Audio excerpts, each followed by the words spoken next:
So everyone can take a break for a few minutes if you want, while I try to answer Michal's question.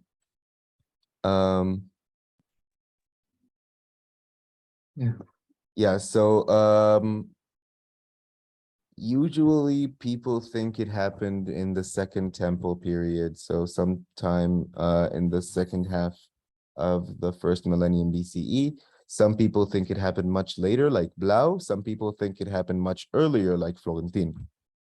So it really depends on the way you interpret all kinds of evidence.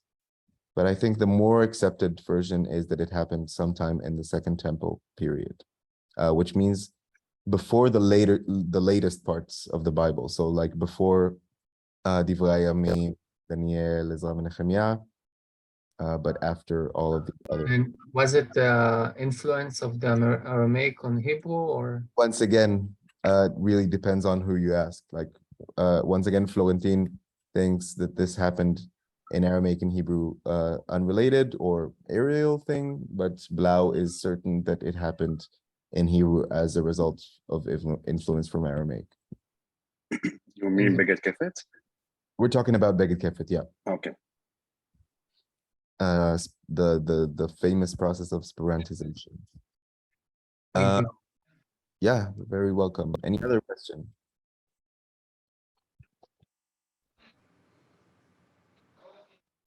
Nothing. Okay.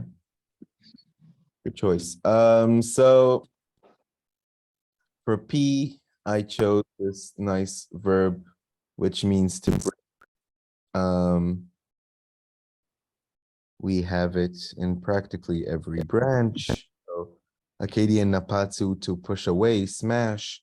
Ugaritic nepats, maybe clothes or pieces, not very sure. Hebrew shatter. Aramaic nafat, to shatter, but I think Aramaic maybe also has another, maybe also with a tzadi, but I don't know. Arabic has nafada, to shake, like intifada, which means like a shaking of like a dog shaking off like liquids.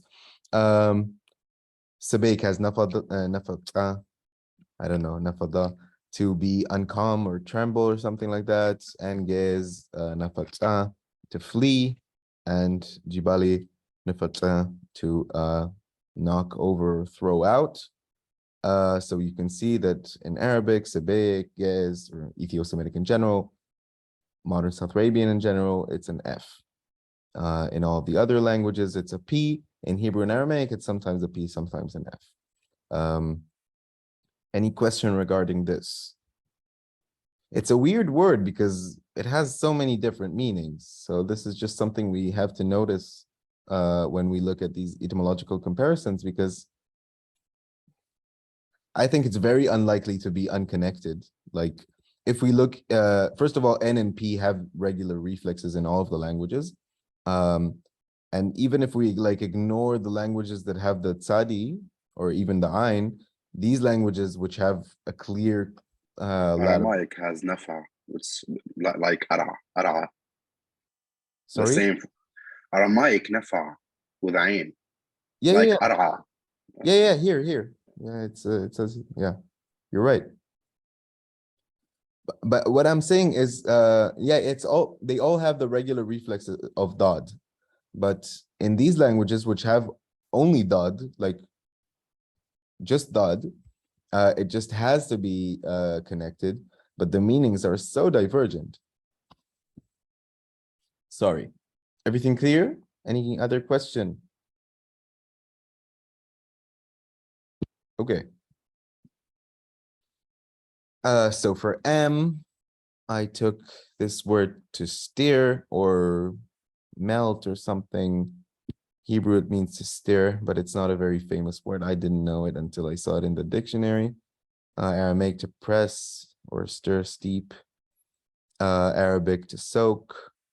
Gez, to moisten, steep, and Mary, to dissolve. We can also see, we saw the dad also in the nafata. Here we can see the samech incidentally, but we're talking about the M. But yeah. Hope that was clear.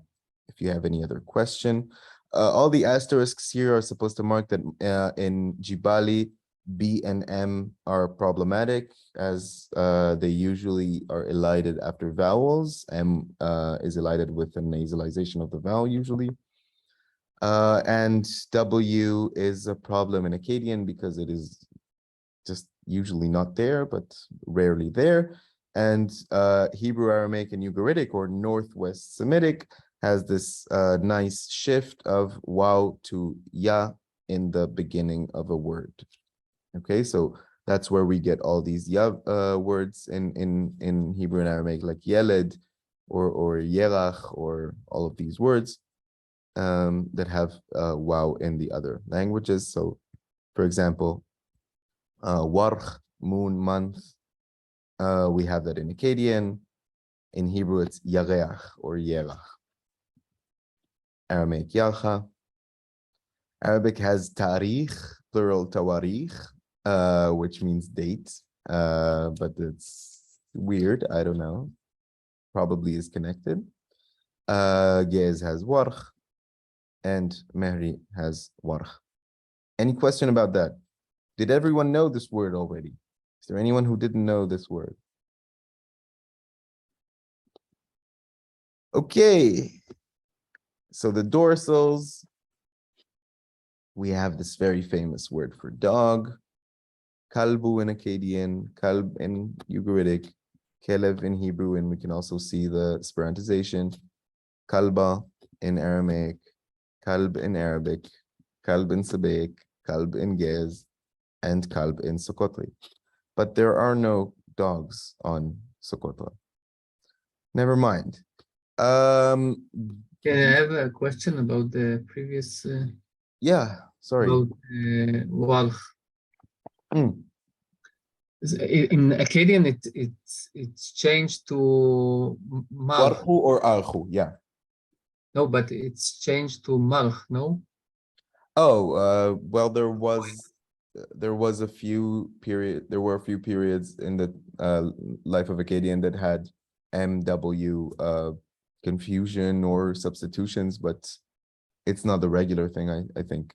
So- Yeah, you know, from Malchishvan, yeah, we got No, that. but it's not like It's not a one rule. processes that you described earlier. It's just a mixed up, or Well, no one really knows exactly what happened there, but there was some kind of problem with M and W. They were sometimes allophonic or substituted. We know that mostly from loanwords, but also sometimes from cuneiform, but mostly from loanwords like Malchishvan, like Argaman, Gavan, all of these things. But it's quite late for what I know. okay, thanks. If any of the Akkadian students wants to correct me, that's wonderful. So for Gimel, we have also the Esperantization in Hebrew and Aramaic, like Kaf, Chaf, Gimel, Rimel, but in modern Hebrew, it's just Gimel, of course. And in Arabic specifically, this has shifted to J, probably some kind of palatalization. I don't know exactly when, but in not all forms of Arabic, because Egyptian Arabic or Cairene Arabic has K, and also some Yemeni dialects, or I don't know. Ethio-Semitic has also the labialized versions of the velars, like I said already. So, for example, if we look at the word gvina or gupna or something like that, cheese, we have an Akkadian gubna, Hebrew gvina, Aramaic vetho, Arabic jubna, and Ge'ez either gubnat or gwebnat, which is interesting. So no one really knows if these labiovelars are inherited or not. Well, probably not, but I don't know. For kuf, well, in Arabic, a lot of things happen to kuf in different dialects, but in general, it is retained as qa. And we can also see that the emphatics were not Esperantized in Hebrew and Aramaic. So kuf and tet did not change into something else. This is not true to other cases of Sperantization that happened in other languages, like, for example, in Tigrinya or I don't know. Okay. So for Kufa, I have this nice verb to peel. Kalapo in Akkadian, to peel or to skin. Hebrew lekalef, Aramaic. Arabic kalafa, to strip the bark of a tree. Very specific. Yes, kwallafa and Mary kala. It's nice to see all of this vocabulary, right? It's so similar, so rich. And then we have the chet. Now Akkadian has this as chet, which is nice because really virtually had just no change at all. Ethio-Semitic had this and has a special letter for it until today, but it is usually pronounced het or even hey or nothing. Modern South Arabian has this, but not Sokotri, or specifically not mainland Sokotri. Old South Arabian has a letter for it. Arabic has preserved this, I think, in all dialects, maybe except Maltese. And Hebrew and Aramaic have not preserved this consonant and merged it into het or ha. But in modern Hebrew, it has changed back into cha, and in also some dialects of modern Aramaic. So that's justice. So we already saw this word for month, which has the regular reflexes of chet, warchu, yareach, yarha, tarikh, warch, warch. All clear? Any question? Okay, so Ghain is a little bit more complicated. So in Akkadian, it is sometimes 0, and usually when it's 0, it turns an A vowel to an A vowel, but not always. And sometimes it's also chet. In Ethio-Semitic, it's usually Ain, but sometimes also chet. And we'll see a few examples in a moment. In modern South Arabian, it is mostly retained, except mainland Sokotri, which has het instead of chet and Ain instead of Ghain. In Old South Arabian, it is retained. In Arabic, it is retained, once again, I think, except Maltese. And in Hebrew and Aramaic, it shifted to Ain, which in Hebrew shifted to nothing or Aleph. And in Aramaic, well, it's complicated, but Ain has become some kind of general emphatic feature of a word in Neo-Aramaic, or at least in many dialects, which is very interesting. So I have some words for Ghain. We have the word to be thick, Akkadian ebu, Ugaritic rab, or reba, I don't know. Hebrew aveh, Aramaic aveh. Arabic rabi, stupid, like thick. Very funny. Arabic has all these weird lexicon changes. Gez, abai, thick, big. The next one is to be hungry, which is nice, but a little bit sad because it, I think, doesn't occur in Akkadian, but hopefully I'm mistaken, and Jonathan or Chris will correct me. In Ugaritic, there's ragaba, Hebrew ra'ev, Aramaic ra'ev, but this is a very rare word in Aramaic. In Arabic, ragiba, to want. I don't know. Ge'ez rachaba, to be hungry or to want, so okay. But in here we see also that Ge'ez has this chet instead of the ain, which we would expect. And the last one is raven. Akkadian has all three: aribu, eribu, cherebu, cherebu, charibu, I don't know. Hebrew orev, Aramaic orva, Arabic ghurab, and jibali ghorob. Any question regarding the velars and uvulars? Or the labials? Or the labial velars? Or anything? Nothing.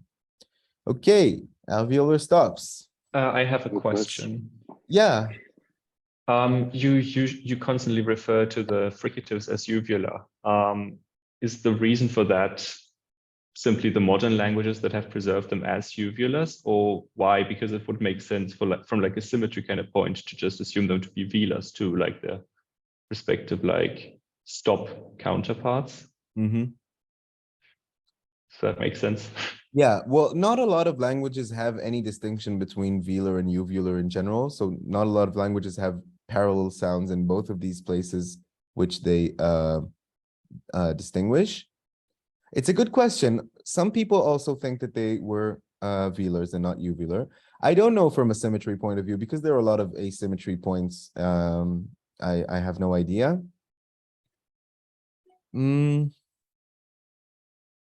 I don't know. I just think when I think of the velar fricatives, I think of like ch and g, and I don't think these sounds sound very Semitic to me, at least. I don't know. Maybe I'm just making it up. Okay, so tough remain tough in all of the Another languages. question Oh yeah, another question. concerning rain in Ugaritic. In Yes. Ugaritic, rain has replaced the in many words like nagar. Yeah, we will Why? of course talk about this when we reach that the interdentals, but why? I have no idea. There are a lot of different suggestions. There's a new article on this by Hunegard from 2022, which I recommend you to read. I think it's very interesting, and he proposes there that it was conditioned by the following vowel. But there are very many different proposals or propositions regarding why this happened or how. It's a very weird shift from Rein to Va. Indeed. Very weird. Yeah. From Thank Va you. to Rein, sorry, yeah. Yeah, any other question? Yes, I want to know about het and chet. Mm-hmm. How many languages assimilated both sounds? Well, once again, Hebrew, Aramaic, and all modern Ethio-Semitic languages, and Sokotri, mainland Sokotri. I Thank you. think that's it. Like Phoenician, we think probably, but we don't know for sure. And Maltese. But Maltese and most of Ethio-Semitic, modern Ethio-Semitic also have merged this with other consonants, I think, like with hey or something like that. Like in Amharic, it's hey, het, chet. They are all pronounced exactly the same, but they have 3 letters. Mm. Mhm. No, All that of them is are. in Mendaik, Aramaic Mendaik. Sorry? In Aramaic, Mendaik, Aramaic. Yeah, also true. They also merged it with hey. Yep. Interesting. Yep. Okay, so regarding the tough, we know this word, this sound also from the feminine, but some languages, specifically some dialects of Arabic, Hebrew and Aramaic, had this weird shift from tough to nothing at the end of words in the feminine ending. It happened quite differently in each language, but never mind that. If we look at tough as a regular sound, like to teba, to go through, follow, so Akkadian, tabu, to rise. It's also this verb. No one is really sure about if it's really one verb, because it has so many meanings. But I think it is. Ugaritic taba'a, to go, leave, depart. Hebrew litboa, to demand. Aramaic, to seek. Arabic tabi'a, to follow. And Ge'ez taba, to be courageous or determined. I don't know. Jibali taba, to follow. Maybe this is one word. It has such beautiful reflexes in all of the languages, so I don't know. Tet, nothing special about it. Also very, very usual. In modern Hebrew, it has merged with tough, but in all of the other languages, it is still retained. We have this nice word, tawaya, to spin, like a spindle or something. Akkadian, this should be a tet, I'm sorry, tawu, tawu. Hebrew, tawaya, to spin yarn. Arabic, to fold. Arabic always has these meaning shifts. I don't know. Yes, the twist, coil, and jibali, right? Just or something like that, to envelope. And once again, nothing special. You can also see again that the emphatic did not go through sporantization in Hebrew and Aramaic. So ta has shifted to the in some environments, da has shifted to the, but ta remained ta. For da, we have this nice word for honey, dibs. In Akkadian, of course, it is metathesized, dishpu. But in all of the other languages, it's the same, dvash, dubsha, dibs. Even in the word for honey, all of the other languages have the word exactly meaning honey, but Arabic has to have it meaning something different, like molasses. I don't know. It's like obviously related, but I don't know. In Egyptian Arabic, dips is honey. Oh, thank you. Okay. Thank you, Egyptian Arabic. I'm very, very happy to hear. And okay, and in Ethio-Semitic, this word is extremely rare, occurring only in epigraphic Ge'ez, Argoba, Gurage, and Gafat. Very weird. All of the other languages don't have it at all. Coronal sonorants, N.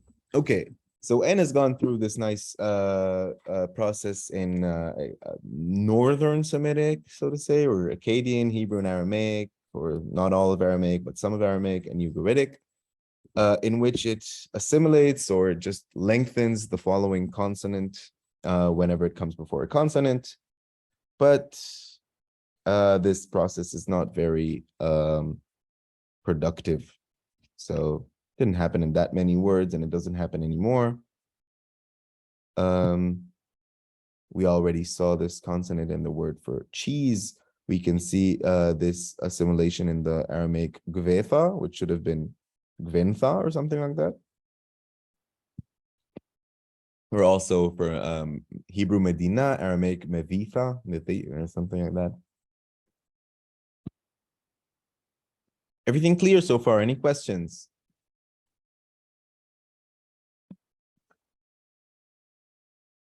Okay. L is just regular in all of the languages, except for Western modern South Arabian, which is, wait, Western? Yes, I think so. Western modern South Arabian, which means Mehri, Khalsusi, Bakhari, Hobiot in all of these languages, and also sometimes in no, in all of these languages, L is a lot, very often reduced to wow or something like that, or to zero even. In Sokotri, and I think it can also happen, and in Jibali, L is sometimes substituted with a voiced lateral fricative Z, but that is quite rare. We already saw this consonant in the word for to peel. And R, nothing special about it. In modern Hebrew, it's reish, like a uvular approximant, but that's not very important. We have this in the word for head, which is very widespread, of course. Oh, this is wrong. Yep. And yud. So Akkadian usually does not have the sound. All the other languages have it, or usually have it. We can, for example, see it in the word for right hand. So Akkadian imnu, imittu, Ugaritic yamin, Hebrew yamin, Aramaic yamina, Arabic yamin, Sabaic yaman, Gez yaman, yamin, and Jibali ain. Any question? All right, we can continue. The sibilants. This is the most complicated one. So if there's questions, stop me, because I can talk about this a lot. So the first one is sheen, which we reconstruct as s. It is sheen in, well, Akkadian, we don't know exactly what, but in modern South Arabian, it's sheen. In Hebrew and Aramaic, it's sheen. And in Old South Arabian, it's S1, probably S in Sabaic. And in North Arabian and Ethio-Semitic, it's just S. So it has merged with the other S sound, which is the samech. We already saw this word in here. this sound in the word for head.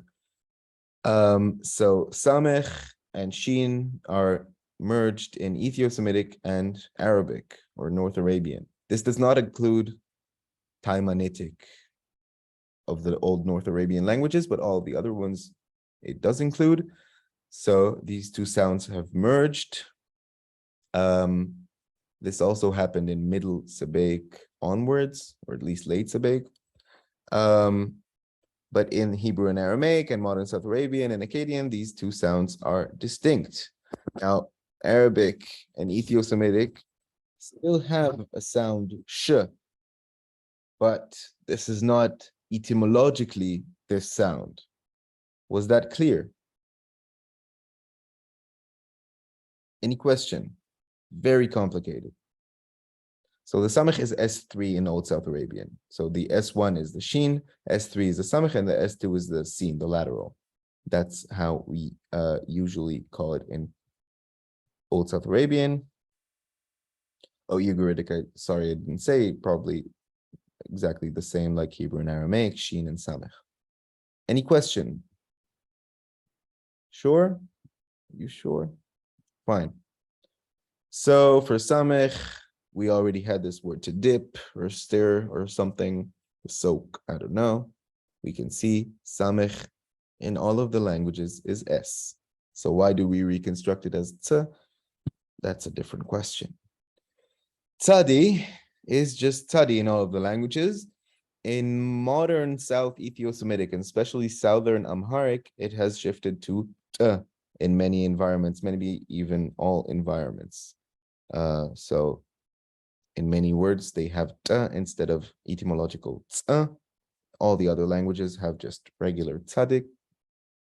So, for example, we have this verb to soak, to dye, sabara, sabara.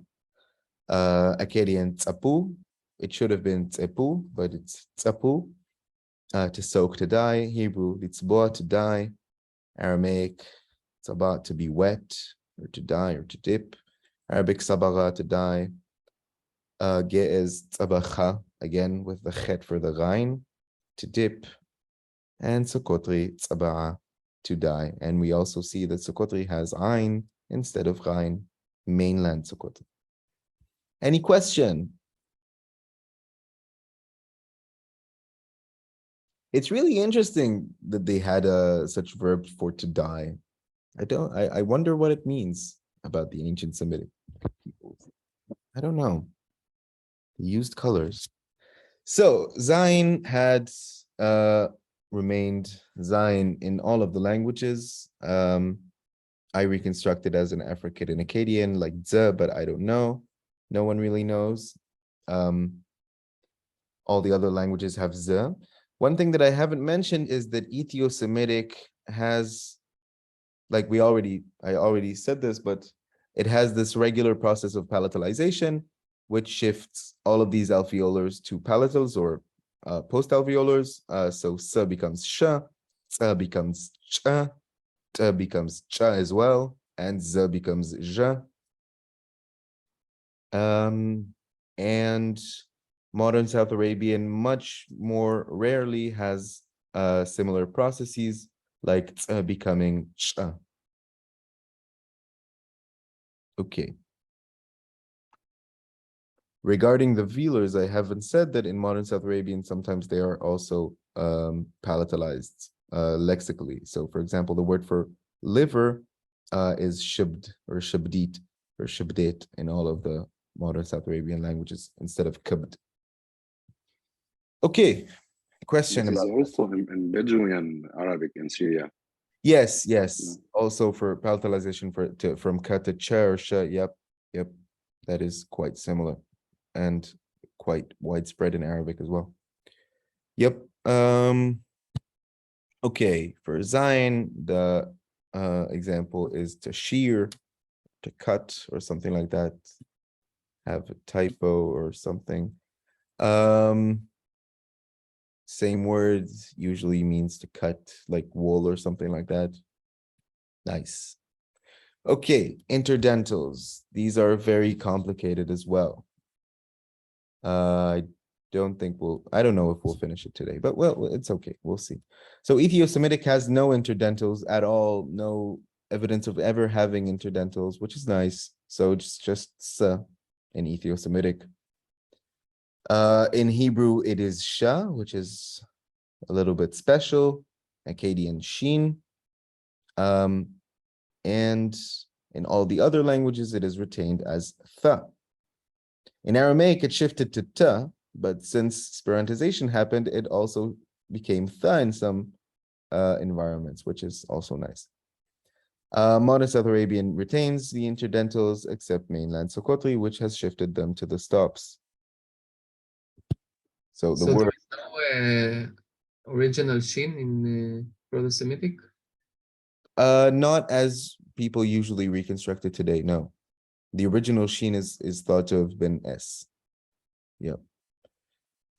So the word for lower abdomen or something like that, in Akkadian it's emshu. I don't know if it's a common word. Ugaritic hamf in Hebrew, it's an extremely rare word.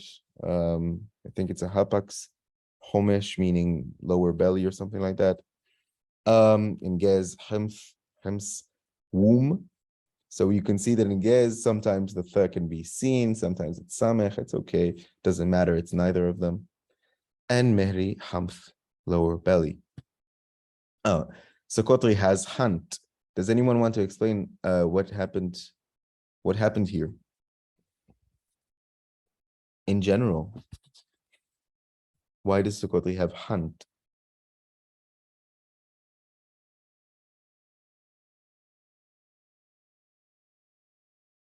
So what would we expect first?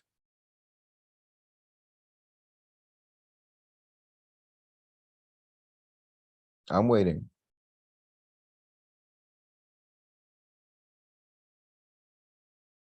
What would be the regular outcome of a word like hamth in Sokotri from the things I said?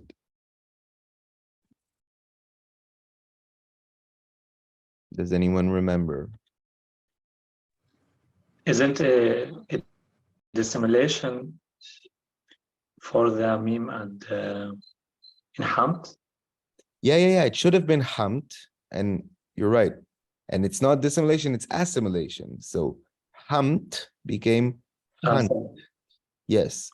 The N, like the M, adopted the place of articulation of the following consonant. So it became coronal. This is a process that happens a lot to nasals in codas. So when a nasal comes at the end of a vowel, it is very, very common for it to lose its place of articulation and to assimilate in place to the following consonant. Was that clear? It is very complicated. I know, I'm sorry. And maybe Arabic, hathma, small hail, I don't know, because I don't think Arabic has this word. It's a little bit sad. Anyway, next one is the lateral. So in Akkadian, it's also shin. In modern South Arabian, it's distinct. In Ethio-Semitic, it used to be distinct in the writing, but it is no longer today. So just two letters for the same sound. Old South Arabian, S2. North Arabian or Arabic, S2, that became shin. Hebrew sin, which is actually just another way to write samech today. And Aramaic also usually samech, but rarely sin. And Ugaritic shin, which means it has merged with the previous shin. Any question about the lateral fricative? So the nice word we're going to use is the word for bed. Akkadian ershu, Ugaritic arsh or irsh, I don't know. Hebrew eres. We don't use this word eres for bed at all in Hebrew, but we do have the word shir eres, which means lullaby, which is nice. And arisa, which means cradle.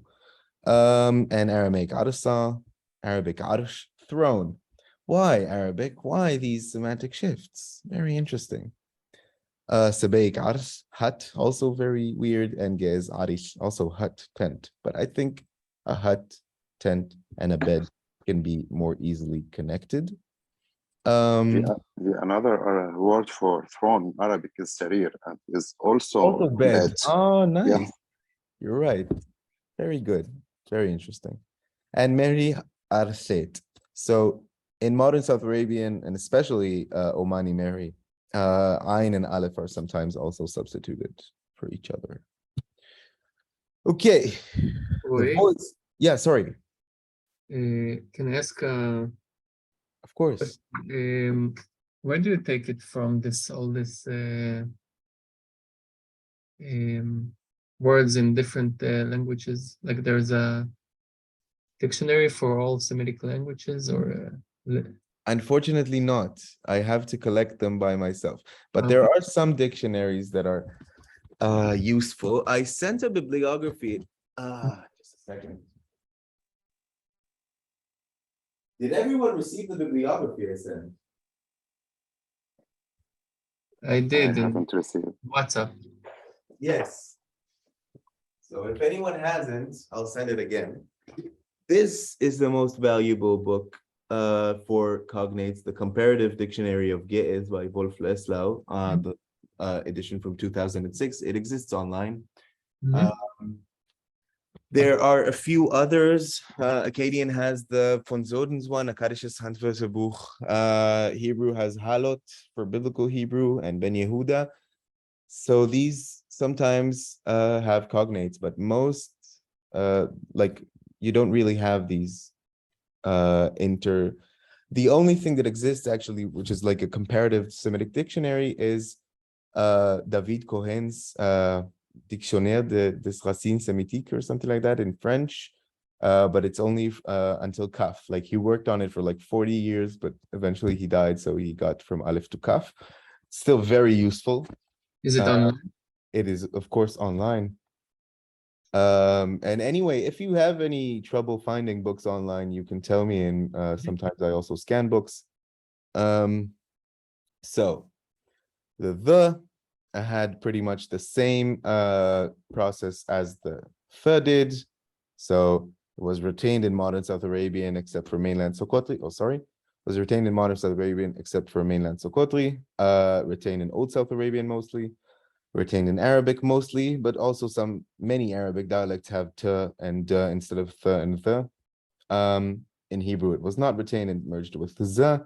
In Aramaic, it merged with da, then became the again in some environments, ironically. And in Ugaritic, which is interesting because th is retained in Ugaritic, or almost always, da is almost always, the is almost always spelled d and not the. They have a letter the, but they usually use da instead, which is interesting. So the word for this is tail, Akkadian zibbatu, Ugaritic dhanabat, Hebrew zanav, Aramaic danva, dunva, Arabic dhanab, Ge'ez zanab, and Jibali dhunub.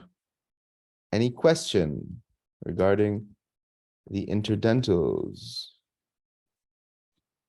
Okay, we don't have a lot left. Oh, Sokotri dinob. Nice. Once again, to show that Sokotri did not retain, mainland Sokotri did not retain the interdentals. Okay. So the next one is law, the emphatic interdental. So in Akkadian, it's just Tzadi, Ethio-Semitic, just Tzadi. Modern South Arabian and Old South Arabian and North Arabian have this as vol or tha or something. Hebrew just Tzadi, Aramaic tet, and Ugaritic has a word, as a letter for it for law, but sometimes also uses Ghain instead, which is extremely weird. We don't have a lot of time left, so might be stopped in a few seconds, but we'll return. So the word for to be thirsty, pretty much in all of the Semitic languages, tsamu, to be thirsty, ghama'a in Ugaritic, sameh in Hebrew, vomia in Arabic, to be very thirsty, not just any thirsty, sabaic, and ge'ez, and